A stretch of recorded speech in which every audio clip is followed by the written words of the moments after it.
അസ്സലാമു അലൈക്കും. അപ്പോൾ ഞാൻ ഇന്നൊരു ഡേ ഇൻ മൈ ലൈഫ് ചെയ്യുന്നത്. അപ്പോൾ ഇന്ന് ഡേ ഇൻ മൈ ലൈഫ് ചെയ്യാനുള്ള മെയിൻ റീസൺ എന്ന് വെച്ചാൽ ഞങ്ങൾ ഇന്ന് സൈറ്റിൽ വിസിറ്റ് ചെയ്യാൻ പോകുന്നുണ്ട്. ശരിക്കും ഇൻറ്റേൺഷിപ്പിൻ്റെ ആ സമയത്ത് 2-3 സൈറ്റൊക്കെ വിസിറ്റ് ചെയ്തിട്ടുണ്ടായിരുന്നു. പക്ഷേ ഇങ്ങനെ ക്ലാസ് ഫുള്ളായിട്ട് ഒന്നിച്ചൊരു സൈറ്റിൽ പോയി നോക്കലൊക്കെ ഇത് ആദ്യമായിട്ടാണ്. അപ്പോൾ ഞാൻ ഓർത്തത് എന്തായാലും ഇതൊക്കെ വീഡിയോ ഒക്കെ എടുത്തിടാമെന്ന് കരുതി. പിന്നെ ഇപ്പോൾ കുറച്ച് ദിവസം എന്ന് പറയുമ്പോൾ 16-ാം തീയതി തൊട്ട് ഞങ്ങൾക്ക് അവധിയാണ്. കാരണം ഈ വാലുവേഷനൊക്കെ ചെയ്തുകൊണ്ട് ഞങ്ങൾക്ക് അവധി വന്നേക്കുന്നതാണ്. അപ്പോൾ ഇന്നലേക്ക് നമുക്ക് അത്യാവശ്യം പഠിക്കാനൊക്കെ നേരം കിട്ടിയതുകൊണ്ട് തന്നെ ഇന്ന് ഞാൻ നേരത്തെ ഒന്നും എഴുന്നേറ്റില്ല. ഒരു 5:30 ആ സമയത്ത് എഴുന്നേറ്റിട്ട് ഞാൻ പിന്നെ ഒന്ന് ഫ്രഷായി നേരെ തേക്കാനാണ് വന്നത്. അങ്ങനെ റെഡി ആയിട്ട് ഞാൻ എന്തെങ്കിലും മുഖത്തൊക്കെ ഇടാമെന്ന് കരുതി. കാരണം മിസ് ഞങ്ങൾക്ക് മെസ്സേജ് അയച്ചിട്ടുണ്ടായിരുന്നു സൺസ്ക്രീൻ വേണം, നല്ല വെയിലായിരിക്കും എന്നൊക്കെ. അപ്പോൾ അൺഫോർച്ചുനേറ്റ്ലി എന്തെങ്കിലും സൺസ്ക്രീൻ ഒന്നുമില്ല. അപ്പോൾ എന്തെങ്കിലും ഇപ്പോൾ തൽക്കാലം ഉള്ളത് എന്തെങ്കിലും ബേസ് ആയിട്ട് മുഖത്ത് തേക്കാമെന്ന് കരുതിയിട്ടുണ്ട്. അപ്പോൾ എന്തായാലും ഞാൻ ഐലൈനറും ചെറിയൊരു ഓയിൽ ബാലൻസിൻ്റെ ലോഷനും ഒരു BB ക്രീം മാത്രമേ എടുക്കണുള്ളൂ. പിന്നെ മസ്കാര ഉണ്ട് കേട്ടോ. അങ്ങനെ 7:45 സമയപ്പോഴേക്കും ഞാൻ കോളേജിൻ്റെ അവിടെ എത്തിയിട്ടുണ്ട്. പിന്നെ സ്നാക്സൊക്കെ കൊണ്ടുപോകണമെന്ന് പറഞ്ഞിട്ടുണ്ടായിരുന്നുണ്ട്. തൽക്കാലം എൻ്റെ വീട്ടിലില്ലാത്തതുകൊണ്ട് കോളേജിൻ്റെ അടുത്തുനിന്ന് കടയിൽ നിന്നാണ് വാങ്ങിച്ചത്. അപ്പോൾ ഇതൊക്കെയാണ് ഞാൻ വാങ്ങിച്ചിരിക്കുന്നത്. എന്നിട്ട് ഞാൻ നേരെ കോളേജിലോട്ടേക്ക് പോയി.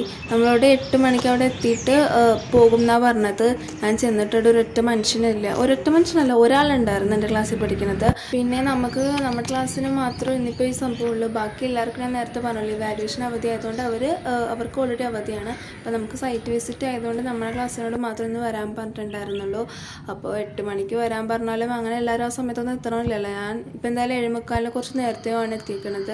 അപ്പോൾ ഞാൻ അവിടേക്ക് ഇങ്ങനെ കാഴ്ച കണ്ടെടുക്കണേ കുറേ നേരം അവിടെ ഒരിടത്ത് ഇരുന്ന് വെയിറ്റ് ചെയ്യാമെന്നൊക്കെ കരുതി. പക്ഷെ ഇരുന്നിട്ടൊന്നും അവർ വന്നില്ല, അവർ എത്തണില്ല. അപ്പോൾ ഞാൻ ഇങ്ങനെ അവിടേക്ക് ഇറങ്ങി നടന്ന് അങ്ങനെ കുറേ കഴിഞ്ഞ് ഒരു 8-10 ആയപ്പോഴേക്കും അവരവിടെ എത്തിയിട്ടുണ്ട്.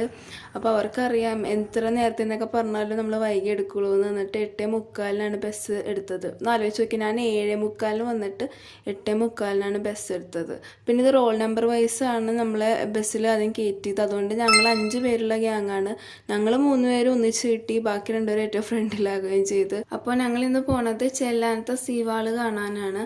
ശരിക്കും അത്യാവശ്യം നല്ല ദൂരമുണ്ട് കോളേജിൽ നിന്ന്. അപ്പോൾ എന്തായാലും അവിടെ എത്തിക്കഴിഞ്ഞാൽ തന്നെ നമുക്കൊരു അവിടുത്തെ ഒരു സാറ് നമുക്ക് ക്ലാസ് എടുത്ത് തന്ന്. അപ്പോൾ എല്ലാവരും ഭയങ്കര ഒരു സീരിയസ് ആയിട്ട് നിൽക്കണമായിരുന്നു. അപ്പോൾ അതിൻ്റെ ഇടയ്ക്ക് എനിക്ക് വീഡിയോ എടുക്കാനൊന്നും പറ്റിയില്ല. അത് കഴിഞ്ഞിട്ട് നമ്മൾ സൈറ്റിലോട്ടേക്ക് വന്നു. ഇതാണ് ആ സംഭവം. ഇവിടെയാണ് ആ വാളൊക്കെ ചെയ്ത് വെച്ചേക്കുന്നത്. അതിൽ അവർ പറഞ്ഞേക്കുന്നത് 90% കഴിഞ്ഞൊരു ഇത്തിരി കൂടി ഫിനിഷ് ചെയ്യാനുള്ളൂ എന്നാണ് പറഞ്ഞേക്കുന്നത്. അപ്പോൾ നല്ല വെയിലൊക്കെ ആണെങ്കിലും നമ്മൾ ഇതിൻ്റെ കല്ലിൻ്റെ മുകളിലോട്ടേക്ക് കയറുമ്പോൾ നല്ല കാറ്റാണ്, ഭയങ്കര കാറ്റെന്നാൽ നമുക്ക് നല്ല രസമാണ്. ഞാൻ കുടയൊക്കെ കൊണ്ടുവന്നിട്ട് കുടയൊന്നും എടുത്തില്ല, കാരണം ആ കാറ്റ് കൊണ്ട് എനിക്ക് നല്ല രസമുണ്ടായി. അങ്ങനെ ഞങ്ങൾ പിന്നെ ഈ കല്ലുമ്മ കയറി നടന്നു. ആദ്യത്തെ ഭാഗം പിന്നെ ഫസ്റ്റ് കയറിയ പോർഷനിൽ കല്ലിൽ കയറി എടുക്കാൻ സുഖമായിരുന്നു. പിന്നെ കുറച്ച് അങ്ങോട്ട് പോയപ്പോൾ കല്ല് ഭയങ്കര കുഞ്ഞി കല്ല്, നമുക്ക് നടക്കാൻ ഭയങ്കര പാടായിരുന്നു. പിന്നെ അതിലും രസം ഇറങ്ങാനായിരുന്നു. മിസ്സുമാർക്കാണെങ്കിൽ ഇറങ്ങാൻ ഭയങ്കര പേടിയാണ്. അങ്ങനെ കുറേ നേരം മിസ്സുമാരൊക്കെ അവിടെ ഇരുന്ന് പതുക്കെയാണ് അവിടെ ഇറങ്ങി വന്നത്. അങ്ങനെ ആ സാഹസങ്ങളൊക്കെ കഴിഞ്ഞിട്ട് ഞങ്ങൾ പിന്നെ പോയേക്കുന്നത് ടെട്രാപ്പോഡ് വെള്ളത്തിൻ്റെ അടുത്തോട്ടേക്ക് അടിയിലോട്ടേക്ക് എടുത്തു വെക്കണത് കാണാനാണ്. അപ്പോൾ അടിയിലോട്ടേക്ക് എടുത്തു വെക്കാൻ സാധാരണ വർക്കേഴ്സിന് പറ്റാത്തതുകൊണ്ട് അത് മറ്റ് വേറെ മുങ്ങൽ വിദഗ്ധരെയൊക്കെ എക്സ്ട്രാ വെച്ചിട്ടാണ് ചെയ്യണതെന്നൊക്കെ അവർ പറഞ്ഞിട്ടുണ്ടായിരുന്നു. അപ്പോൾ ഇതിങ്ങനെയാണ് ഈ സാധനം പൊക്കി അവിടെ കൊണ്ടുപോയി വെക്കണത്.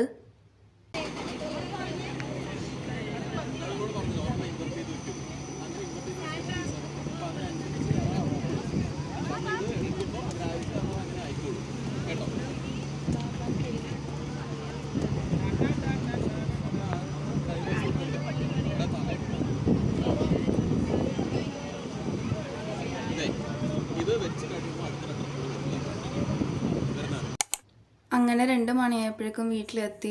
പിന്നെ തിരിച്ചു പോകുന്ന നേരത്ത് കോളേജിലോട്ടേക്ക് പോവാതെ പകുതി വെച്ച് അവിടെ ഇറങ്ങിയിട്ട് അവിടെ നിന്ന് ബസ്സിനാണ് വന്നത്. കാരണം എനിക്ക് അങ്ങനെ വരാനായിരുന്നു എളുപ്പം. പിന്നെ ഭക്ഷണം കഴിച്ച് കിടന്ന് പിന്നെ കുറേ കഴിഞ്ഞ് ചായ കുടിച്ചുകൊണ്ടിരിക്കുമ്പോഴാണ് എൻ്റെ ഉമ്മയുടെ ഏറ്റവും ഇളയ അനിയത്തിയും അതിൻ്റെ കൊച്ചും വന്നത്. പിന്നെ കുറേ നേരം അതിനൊക്കെ ഇട്ടിങ്ങനെ കളിപ്പിച്ച് അവിടെ ഇവിടെയൊക്കെ നടന്നിട്ട് പിന്നെ പഠിക്കാൻ പോയിരിക്കുകയാണ് ഞാൻ ചെയ്യണത്. ശരിക്കും മഗ്‌രിബ് കഴിഞ്ഞിട്ടാണ് ഞാൻ പിന്നെ പഠിക്കാതിരിക്കുന്നത്. അപ്പോൾ പഠിക്കാതിരിക്കണമെന്ന് വെച്ചാൽ എനിക്ക് ഇപ്പോൾ 21-ാം തീയതിയാണ് ഇന്നത്തെ ദിവസം. ഞങ്ങൾക്ക് 24-ാം തീയതി മൈനറിൻ്റെ എക്സാം ഉണ്ട്. CS ആണ്. CS തന്നെ ഒബ്ജക്റ്റ് ഓറിയൻറ്റഡ് പ്രോഗ്രാമിംഗ് ആണ് ആ ഒരു ഇതിൻ്റെ പേരെന്ന് പറയണത്. അപ്പോൾ അതിന് പഠിക്കാനിരിക്കണം. കാരണം വേറെ എന്തിനൊക്കെ സപ്ലി വന്ന് തോറ്റെന്നൊക്കെ പറഞ്ഞാലും ഇതിന് തോറ്റാൽ ഭയങ്കര നാണക്കേടാണ്. കാരണം വീട്ടിൽ ഇങ്ങനെ വലിയ താല്പര്യമൊന്നുമില്ല. കാരണം ഈ എക്സ്ട്രാ എടുത്ത് പഠിക്കുന്ന ഒരു സംഭവമല്ലേ. അപ്പോൾ വലിയ താല്പര്യമൊന്നും ഉണ്ടായില്ല. അപ്പോൾ ഞാൻ നിർബന്ധിച്ച് എൻ്റെ ഇഷ്ടത്തിന് വലിയ കാര്യത്തിനെടുത്ത് പഠിച്ചതാണ്. അപ്പോൾ എന്നിട്ടും ഇതിനൊക്കെ തോറ്റുപോയുള്ള ഒരു അവസ്ഥ അറിയാമല്ലോ. അതുകൊണ്ട് ഇതിനൊരിക്കലും തോക്കരുത് എന്നുള്ള രീതിയിൽ പഠിച്ചുകൊണ്ടിരിക്കുമ്പോഴാണ് സാധനം എനിക്ക് ലേസ് കൊണ്ടുവന്ന് തന്നത്. ഈ ലേസൊക്കെ കിട്ടുമ്പോൾ അതവിടെ വെച്ചിട്ട് പഠിക്കലൊക്കെ ഭയങ്കര ബുദ്ധിമുട്ടാണ്. അപ്പോൾ ഞാൻ അപ്പോൾ തന്നെ എടുത്ത് തിന്ന് തീർത്തിട്ടാണ് ബാക്കി പഠിക്കാൻ പോണത്. പിന്നെ ഞാനിപ്പോൾ ശരിക്കും ചെയ്യേണ്ടതെന്ന് വെച്ചാൽ ഞാൻ നോട്ട് പ്രിപ്പയർ ചെയ്യണത്. കാരണം എനിക്ക് എങ്ങനെ നോക്കിയിട്ടും ആ പഠിക്കാനുള്ള ഒരു ഇതിലോട്ടേക്ക് മാനസികാവസ്ഥ എത്തുള്ളതെന്ന് വേണമെങ്കിൽ പറയാം. കാരണം ഞങ്ങൾക്കിപ്പോൾ കുറേ ദിവസമായിട്ട് അവധിയാണ്. പെട്ടെന്ന് ഇങ്ങനെ ഓർക്കുമ്പോൾ എനിക്ക് ഇരിക്കാൻ കിട്ടണില്ല. അപ്പോൾ എന്തായാലും ഞാൻ തൽക്കാലം നോട്ട് എഴുതിയാണ് തുടങ്ങുന്നത്. ഇതൊക്കെ ഓൾറെഡി ഞാൻ ഒരു തവണയൊക്കെ ഇങ്ങനെ നമ്മൾ പഠിച്ചൊരു കാര്യമാണ്. അപ്പോൾ ഒന്നും കൂടി ഇങ്ങനെ ആലോചിച്ചെടുക്കേണ്ടതേ ഉള്ളൂ. അപ്പോൾ പഠിക്കാൻ തോന്നാത്തത് കൊണ്ട് ഞാനിങ്ങനെ അതൊക്കെ ഒന്ന് എഴുതി നോക്കണേണ്. അപ്പോൾ ഒന്നും ചെയ്യാതിരിക്കണേലും നല്ലതല്ല നമ്മൾ എന്തെങ്കിലുമൊക്കെ ചെയ്യില്ല. അപ്പോൾ എഴുതി നോക്കുമ്പോൾ ഞാൻ എന്തായാലും അത് ഒന്നും കൂടി റിവൈസ് ആവണുണ്ട്. അപ്പോൾ എന്തായാലും എൻ്റെ 2 മൊഡ്യൂൾ കഴിഞ്ഞിട്ടുണ്ട്. മൂന്നാമത്തെ മൊഡ്യൂളിൽ ഞാൻ കറക്റ്റ് ഓർഡറിലല്ല മെയിൻ പഠിച്ചു പോണത്. ഫസ്റ്റ് ഞാൻ ഏറ്റവും ആദ്യം പഠിച്ചത് 2ാമത്തെ മൊഡ്യൂളാണ്. കാരണം എനിക്ക് എളുപ്പം അതായിരുന്നു. അപ്പോൾ ഓർഡറിലൊന്നുമല്ല പഠിക്കണം. എന്തായാലും 2 മൊഡ്യൂളുകൾ കഴിഞ്ഞിട്ടുണ്ട്. ഇനി മൂന്നാമത്തെ മൊഡ്യൂൾ എടുത്ത് പഠിക്കണേണ് ഞാൻ.